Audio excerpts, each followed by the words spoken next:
Now, these are the major 4 circles of communication, or I would say 4 skills of communication. We think only speaking is communication, which is not true at all. That is the general perception people have. Okay. Now, the first and prime most branch of communication is thinking. Can you believe, my friends, only humans have the capacity to think? No other animal, no other bird, no other insect can think and then talk something, do something. Of course, only humans can express. They can express through words. And through civilization, we have developed a language for expression. But thinking is what differentiates us from the rest of the species. Do you agree with me? Do you agree with me? All of you? Yeah? Type agree in the chat box. Of course, it's a basic question. And I'm sure all of you agree with me. Then why is it that we cannot think and speak? We cannot think and answer. Think and question. Think and write. Why is it that we cannot use that special skill which is a gift to us, which is given to us by God? Why are we not able to use it efficiently? Don't we understand the importance of that ability which we have? Thinking is a wonderful capacity. Okay? Whenever we think and answer, whenever we think and write, the output is always phenomenal. It comes out great. Yeah. Today, I have thought about this plan. My daily routine, I have thought about it. I have a mental plan and I'm going to go accordingly. How many of you, when you do this, you are having a better day? When you think and do something, when you have a mental plan, then your day gets better. How many of you have experienced this, felt this? Yeah, put it in your chat box as agree. So thinking has got enormous benefits. Let me just give you a small example. This is a small story of of a small village where the parents were farmers and they had a small girl child who was studying in the local village school. And with all the love and affection she was receiving from her parents, she was a very bright student. She used to study very well. She used to always top her school, in all the grades. And then after high school, she went on to the nearby city to do her intermediate, her college, PUC, or whatever you want to call it. Then after that, she was extremely brilliant, and again she topped in her intermediate as well. They could finally help their daughter achieve her dreams. So they bade goodbye to her and they went back to their village. And this girl, though she was homesick, she tried to cope with it and she started attending her classes. And to her, bewilderment, she was not able to understand even a single word of what was being taught. Because till then, she was studying in a vernacular medium school and college. Yeah, she was studying the regional language. And now suddenly, she's admitted to an English medium college. She's not able to understand a single word. Being one of the brightest students in her school and college days, she started feeling that fear. Oh my God, what's happening? I'm not able to understand anything. And obviously, what will happen? First semester, with lot of difficulty and with help from her hostel mates and everybody, she was just able to score the passing marks. And she started feeling humiliated. She started feeling, is this me? What is happening to me? She felt very depressed, very sad. And then second semester, somehow it started and she went back to her college and she started sitting through all the classes very dutifully. She wanted to be very regular and she started attending all the classes. And second semester, there was again change of lecturers. A new lecturer walked in and due to some reason, she was just 5 minutes late to the class that particular day. The lecturer had already arrived and she came in after 5 minutes and she entered the class and she sat in the class and the lecturer was in a very bad mood that day. very bad mood. Many students were coming late, and this girl was also one of them. And everybody was sitting, and he was really irritated for some reason. Upset, irritated, and angry. Okay, all these moods were emoted. Okay, that's what he felt. And, immediately he started his class. After 2 or 3 minutes, or maybe 5 minutes, he asked a question to all the students. And he immediately remembered this girl who was sitting in the second row. She came late to the class. So she just said, you over there, sitting there, please stand up and answer this question. She said, what, sir? He repeated the question. Come on now, you answer this question. And she said, I'm sorry, sir, no English. She wanted to communicate that I cannot understand. And this really infuriated the lecturer. I don't know, you people, from where do you come? You come to such reputed colleges and you can't even understand English? And you spoil the name and fame of such reputed institutions? And you are wasting my time and energy? Why am I teaching to such people who can't even understand what I'm teaching? So he went on and on and on, and this girl was standing there. She is not even able to understand what the lecturer is, scolding her. But she's able to make out that, yes, he is very angry, he's very upset, and he is very, very, scolding me in all the words, but not exactly, she's not able to understand the exact meaning of all the words. She just stood there and she started, crying. Tears were flowing down, and everybody in the class, it's always like this. When somebody else is taking the, they are becoming the scapegoat, all your friends sometimes tend to make fun of it. And they feel internally, thank God, I am not there in her place. I am not there in his place. So they are all safe. They have escaped from that situation, and they're looking at this girl. They are laughing internally. They're making fun of her. And that is how the atmosphere of the class is. And this girl is crying continuously. Now, immediately after the class, she silently went back to her hostel. And she did not come for any other classes.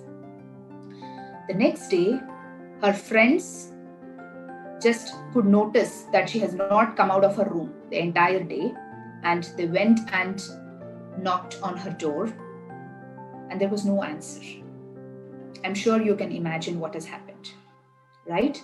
The girl has committed suicide. She could not bear that insult. She could not take it anymore. She was already depressed and dejected from within. And now more so when it was, when she was humiliated in front of everybody, she could not take it anymore. And she felt her life was meaningless, was worthless, and she ended her life. Now, how many of you, after hearing to the story, think that it was the mistake of the... You think the lecturer, whatever he did, he was doing it intentionally? He really wanted, to humiliate that girl. And his intention was, to kill that child? Definitely no, right? Nobody will do such a thing. But then what went wrong? The choice of words. The choice of words at that particular moment.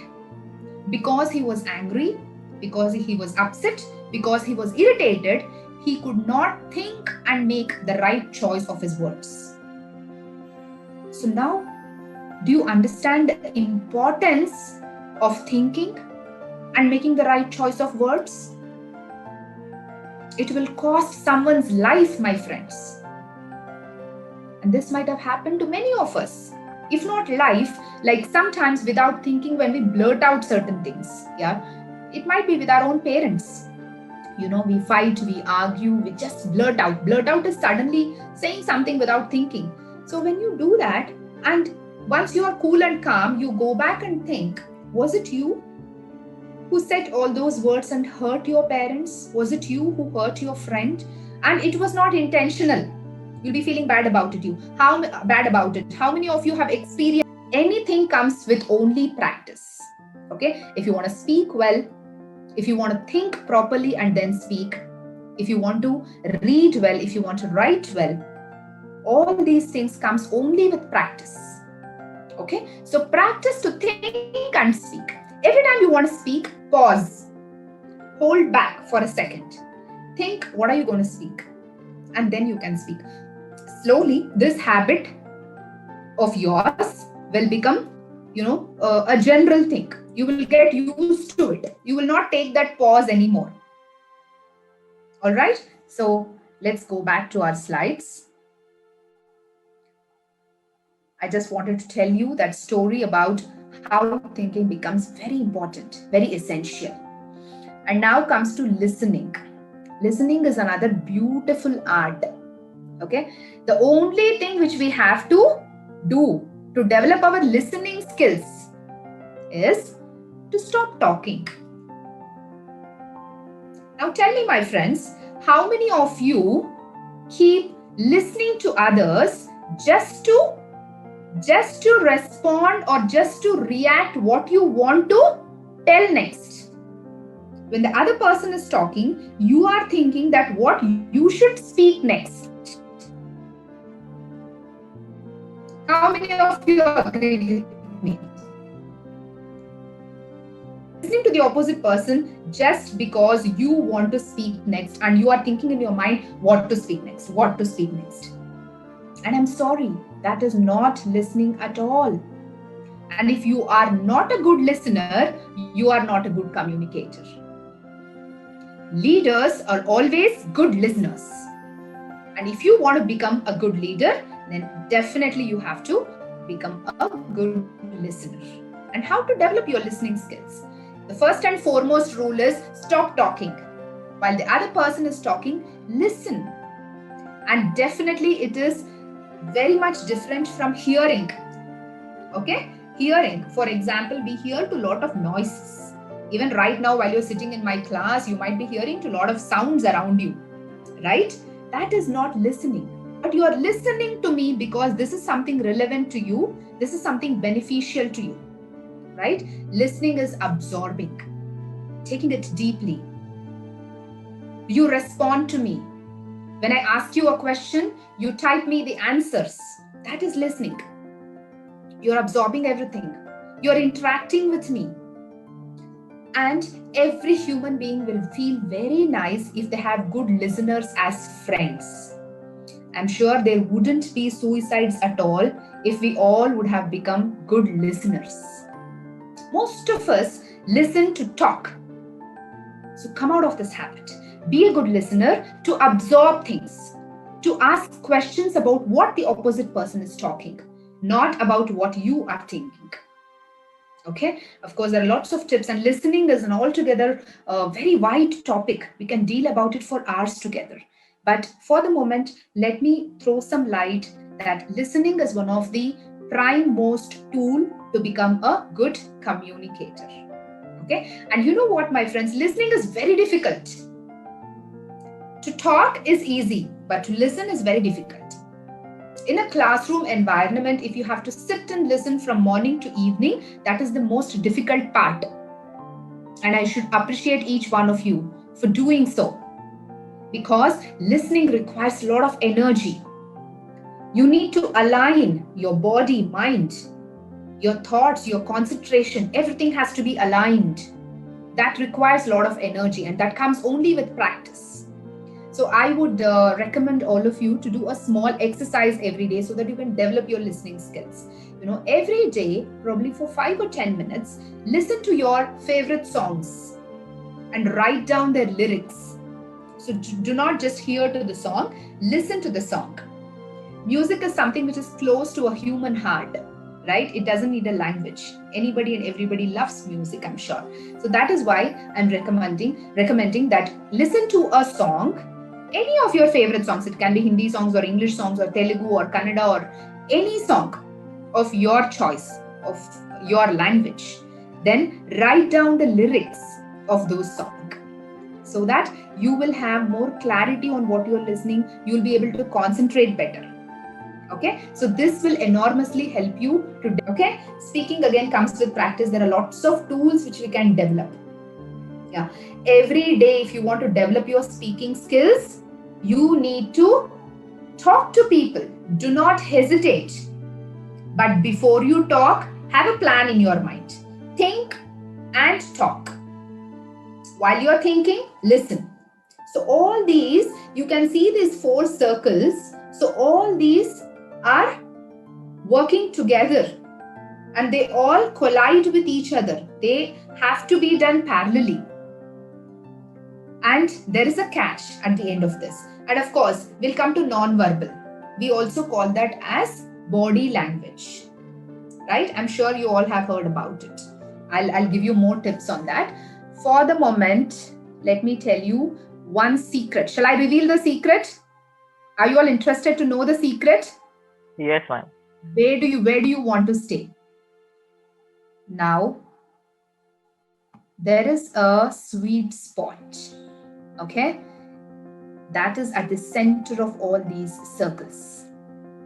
If you are thinking well, if you are a good listener and a good speaker and you have very good body language, then excellent. You are in this sweet spot where it is the congruence of all these circles. That is when you will become an effective communicator. Nobody can stop you from becoming successful. So how many of you want to stay in the sweet spot? How many of you want to enter the sweet spot where that is the congruence of all these circles? How many of you want to get there? I'm sure all of you want to be there, right? And for that, you need to do some hard work. Nothing comes easily, right? You need to put your hard work, you need to put your efforts, and you need to be determined for that. Now, when you look at this slide, what do you think the monkey is doing? Type it in the chat box. What do you think the monkey is doing?